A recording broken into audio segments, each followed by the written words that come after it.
The second stage in the design process is called define. And the aim of this phase is to define the area to focus on. The outcome of this phase is for you to clearly understand the challenges from the perspective of your service users. Looking at the diagram, we've now completed a piece of research and discovery. You've spoken to young people, you've engaged with wider stakeholders, and you've learned more widely around the area you're working in. And now it's time to look more closely at the information you've gathered and make sense of it all. And that's what you'll be doing in the define phase. You're going to spend some time analysing the information and drawing out themes and insights.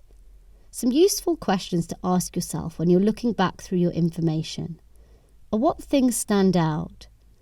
What things matter the most to young people? What are the common challenges? And what are your service users' needs? We're always focusing on service user needs. There are a range of methods you can use with this step. A really good approach is to hold a themes and insights workshop with your team and also bring in how might we statements. Both of these methods are in the toolkit. Personas is another very useful tool to use in this phase. You've now spoken to a whole range of young people, and you can use this information to build up a number of different youth personas to represent your different service users. Journey mapping. And one of my favourite methods to use during the define phase is to create user needs statements. More information on that can be found in the toolkit. For the remainder of this presentation, I'm going to be focusing on themes and insights and how might we statements, because these methods are fundamental to the define phase. If you get these right, the rest of your project will flow well. So thinking back to the challenge shared in the previous presentation, many young people are not attending their first online counselling appointments. Despite them signing up and telling us this is something they want and need, many of them are not turning up to their first appointment. Therefore, the outcome we'd like to see at the end of our design challenge is that more young people attend their first appointment.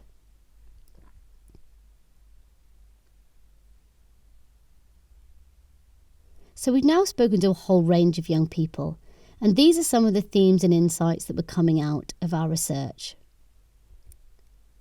Young people said they felt anxious about attending their first appointment as they didn't know what to expect.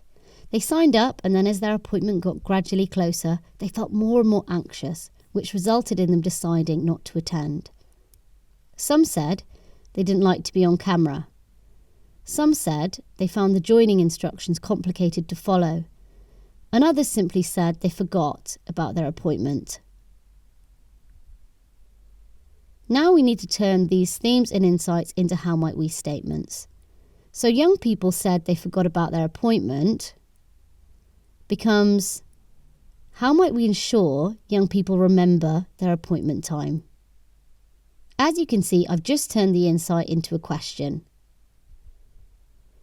You'll need to do this for all of your themes and insights, and these statements are going to really set the direction of your design challenge.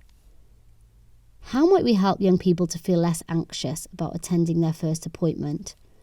How might we help young people to know what to expect before their first appointment?